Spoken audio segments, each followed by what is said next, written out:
പശ്ചിമഘട്ടത്തിന്റെ പച്ചപ്പിൽ ഒളിഞ്ഞിരിക്കുന്ന പ്രകൃതിയുടെ ഒരു ശില്പവിദ്യയാണ് കുദ്രേമുഖ്. കേവലം ഒരു വിനോദസഞ്ചാര കേന്ദ്രം എന്നതിലുപരി സഹ്യപർവ്വത നിരകളുടെ വന്യതയും സൗന്ദര്യവും ഒത്തുചേരുന്ന ഒരിടം. സമുദ്രനിരപ്പിൽ നിന്ന് 1894 മീറ്റർ ഉയരത്തിൽ തലയുയർത്തി നിൽക്കുന്ന ഈ മലനിരകൾ ചിക്കമംഗളൂരുവിന്റെ ആഭരണമായി വിശേഷിപ്പിക്കപ്പെടുന്നു. കന്നഡ ഭാഷയിൽ കുതിരയുടെ മുഖം എന്നർത്ഥം വരുന്ന ഈ പേര് കൊടുമുടിയുടെ സവിശേഷമായ ആകൃതിയിൽ നിന്നാണ് ഉണ്ടായത്. കുദ്രേമുഖിലേക്കുള്ള യാത്ര ആരംഭിക്കുന്നത് തന്നെ മനോഹരമായ കാപ്പിത്തോട്ടങ്ങൾക്കും ചോലവനത്തിനുമിടയിലൂടെയാണ്. വന്യജീവി സങ്കേതത്തിനുള്ളിലെ വളഞ്ഞുപുളഞ്ഞ പാതകളിലൂടെയുള്ള യാത്രയിൽ ഭാഗ്യമുണ്ടെങ്കിൽ മ്ലാവുകളെയും അപൂർവേനം പക്ഷികളെയും കാണാൻ സാധിക്കും. ട്രെക്കിംഗ് ആരംഭിക്കുന്ന മുള്ളോടി എന്ന കൊച്ചു ഗ്രാമം സഞ്ചാരികളുടെ പ്രധാന താവളമാണ്. അവിടെ നിന്ന് മുകളിലേക്ക് കയറുന്ന ഓരോ ചുവടിലും പ്രകൃതി അതിന്റെ ഭാവം മാറുന്നത് കാണാം. തുടക്കത്തിൽ തണൽ വിരിക്കുന്ന വൻമരങ്ങളാണെങ്കിൽ മുകളിലേക്ക് ചെല്ലുംതോറും അനന്തമായി പരന്നു കിടക്കുന്ന ഷോല പുൽമേടുകളാണ് നിങ്ങളെ സ്വീകരിക്കുക. കുദ്രേമുഖ് ട്രെക്കിംഗ് എന്നത് വെറുമൊരു നടത്തമല്ല, അതൊരു പരീക്ഷണമാണ്. ഏകദേശം 20 കിലോമീറ്ററോളം നീളുന്ന ഈ പാതയിൽ കുത്തനെയുള്ള കയറ്റങ്ങളും പാറക്കെട്ടുകളും ചെറിയ അരുവികളും താണ്ടാനുണ്ട്. പാതിദൂരം പിന്നിടുമ്പോൾ കാണുന്ന ഒണ്ടിമര അഥവാ ഒറ്റമരം ഒരു കാവൽക്കാരനെപ്പോലെ മലഞ്ചെരിവിൽ നിൽക്കുന്നു. ഇവിടെ നിന്ന് താഴേക്ക് നോക്കിയാൽ മേഘങ്ങൾക്കിടയിലൂടെ താഴെ പരന്നു കിടക്കുന്ന പച്ചക്കടൽ പോലെ തോന്നും.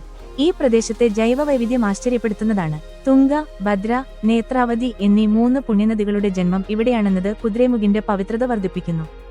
കാഴ്ചകളുടെ ഒരു ഉത്സവമാണ് കുദ്രേമുഖ് നമുക്ക് നൽകുന്നത്. ഓരോ മടക്കിലും പുതിയ പുതിയ ദൃശ്യവിസ്മയങ്ങൾ ഒളിപ്പിച്ചു വെച്ചിരിക്കുന്ന ഈ മലനിരകൾ ക്യാമറയിൽ പകർത്താൻ ആവേശമുണ്ടാക്കുന്നതാണ്. എന്നാൽ നാഷണൽ പാർക്ക് ആയതുകൊണ്ട് തന്നെ ഇവിടെയുള്ള നിയന്ത്രണങ്ങൾ പ്രത്യേകം ശ്രദ്ധിക്കണം. പ്ലാസ്റ്റിക് കവറുകൾക്കോ കുപ്പികൾക്കോ ഇവിടെ കടുത്ത നിരോധനമുണ്ട്.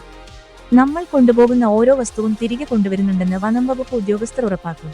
പ്രകൃതിയെ നോവിക്കാതെ അതിന്റെ വന്യതയെ ആസ്വദിക്കുക എന്നതാണ് ഇവിടുത്തെ പ്രധാന നിയമം. വർഷം മുഴുവൻ കുദ്രേമുഖ് സുന്ദരിയാണെങ്കിലും ഒക്ടോബർ മുതൽ ഫെബ്രുവരി വരെയുള്ള മാസങ്ങളാണ്. ഈ സമയത്ത് തെളിഞ്ഞ ആകാശവും തണുത്ത കാറ്റും യാത്ര സുഗമമാക്കും. മഴക്കാലം ജൂൺ മുതൽ സെപ്റ്റംബർ വരെ ഇവിടം അതിമനോഹരമാക്കുമെങ്കിലും അട്ടകളുടെ ശല്യവും വഴുതുന്ന പാതകളും ട്രെക്കിംഗ് ദുഷ്കരമാക്കും.